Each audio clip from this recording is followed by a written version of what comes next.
Hi friend, नमस्कार दोस्तों। आप सभी लोगों का बहुत बहुत स्वागत है हमारे यूट्यूब चैनल घरेलू इलाज में। दोस्तों जो आप ये पौधा देख रहे हैं इसे लाजवंती के नाम से जानते हैं। दोस्तों नाम से स्पष्ट है लाजवंती, जिसमें शर्मा पाया जाता है।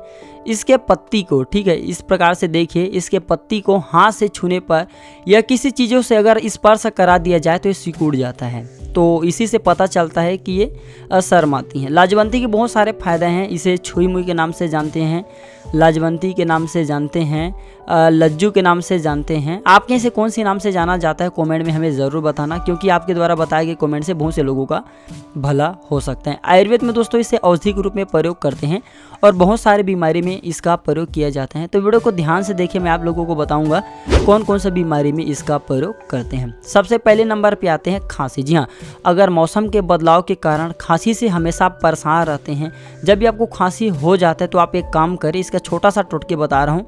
लाजवंती के जड़ को आपको जो है गले में बांधना है। ठीक है, ये इतना कारगर टोटके हैं, मैं आपको गारंटी देता हूँ आपकी खांसी ठीक हो जाएंगे। लेकिन ये आपको रविवार के दिन ला करके गले में बांधना है, ये थोड़ा आपको विशेष ध्यान रखना है। इसके बाद दोस्तों ये रक्त अतिसार के लिए ठीक है, सबसे बेस्ट है रक्त अतिसार के लिए। मतलब दोस्तों अगर आपके ना शौच के दौरान यानी कि आप जो टट्टी जा रहे हैं तो खून निकल रहे हैं, उसके लिए बेस्ट है। तो 3 ग्राम इसके जड़ लेना होता है। इसके जड़ के चूर्ण को दही के साथ में मिला करके खिलाना होता है। ठीक है, 10 से 5 मिनट के भीतर में जो खून निकल रहे हैं टट्टी के साथ में वो बंद हो जाता है। इसके साथ ही दोस्तों ये अपच में भी बहुत ही ज़्यादा फायदेमंद होता है। ठीक है, डाइट खाना पीने में गड़बड़ी हो जाने के कारण अपच हो जाता है, पेट फूलने की समस्या हो जाती है, तो 5 से 10 ml लाजवंती के पत्ते के रस को पिलाने से अपच के कारण जैसे कभी कभी बुखार आ जाता है, पीलिया आ जाता है या पेट फूल जाता है, वो सारे समस्या ठीक हो जाती हैं, दूर हो जाती हैं। इसके बाद ये बवासीर के लिए सबसे बेस्ट और रामबाण दवा है। जिन्हें बवासीर की बीमारी हो नोट करके रख लीजिए। तो 1 चम्मच लाजवंती के पत्ते के चूर्ण को दूध के साथ सुबह शाम आपको 3 बार देना होता है। हर प्रकार की बवासीर की बीमारी ठीक हो जाते हैं। आप इसके पत्ते का चूर्ण तैयार करके रख लीजिए। इसके बाद ये मूत्र विकार में भी सबसे बेस्ट और फायदेमंद है। अत्यधिक जैसे मात्रा में मूत्र निकलती हैं तो लाजवंती का प्रयोग कर सकते हैं। लाजवंती के पत्ते को जल में पीस करके, जैसे पेशाब नहीं निकल रहे, ज़्यादा पेशाब निकल रहे हैं, तो आपको पेड़ू जिसे हम नाभि के नाम से जानते हैं यहाँ पे लगाना होता है। ज़्यादा मूत्र नहीं निकल रहे, भर गए तो बिल्कुल एक ही बार में निकल जाएंगे, और बार बार पेशाब हो रहे हैं तो पेशाब को भी रोकने का काम करता है। ये दोनों के लिए फायदेमंद है।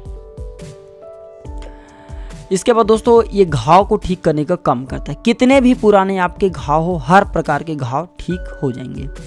तो इसके जड़ को घिस करके लेप करना होता है घाव के लिए, और इसके जो बीज होता है इसे भी घाव पर लगाने से भी हर प्रकार के चोट आ गए हैं, मोच आ गए हैं, किसी भी कारण से घाव आ गए हैं, खून निकल रहे हैं, ये दूर हो जाते हैं। इसके बाद ये सांप और बिच्छू के लिए सबसे बेस्ट है। ठीक है, बिच्छू के लिए इतना बेस्ट है कि कैसा भी पुराने बिच्छू, कितना भी जहरीला बिच्छू डंक मारा हो, बिच्छू के जहर को उतार देते हैं। ठीक है, तो इसके तने और इसके पत्ते को पीस करके जहाँ पे बिच्छू ने डंक मारा हो प्रभावित हिस्से पे लगाना होता है। 5 से 10 मिनट के भीतर में ही जो बिच्छू के जहर होते हैं खत्म हो जाते हैं, और पूरी तरह से कम आधे घंटे लगते हैं, पूरी तरह से बिच्छू के जहर जड़ से खत्म हो जाते हैं, उतर जाते हैं। तो बिच्छू के जहर में भी इसका प्रयोग करते हैं। ये आप अपनी छोटा सा किताब में नोट करके रख ले, कभी भी काम आ सकते हैं। दोस्तों ये थे छोटी सी जानकारी। मैं कल आने वाले नेक्स्ट वीडियो में और भी इसका फ़ायदा बताऊंगा, या आने वाले कोई और नेक्स्ट वीडियो में इसका फ़ायदा बताऊंगा। वीडियो अगर आपको थोड़ी भी अच्छी लगी है तो वीडियो को लाइक कीजिए। अगर आप आयुर्वेद के साथ जुड़े रहना चाहते हैं तो हमारे चैनल को सब्सक्राइब कर फ्री में हमारे साथ जुड़ सकते हैं। तो आज के लिए बस इतना ही जानकारी। वीडियो देखने के लिए धन्यवाद।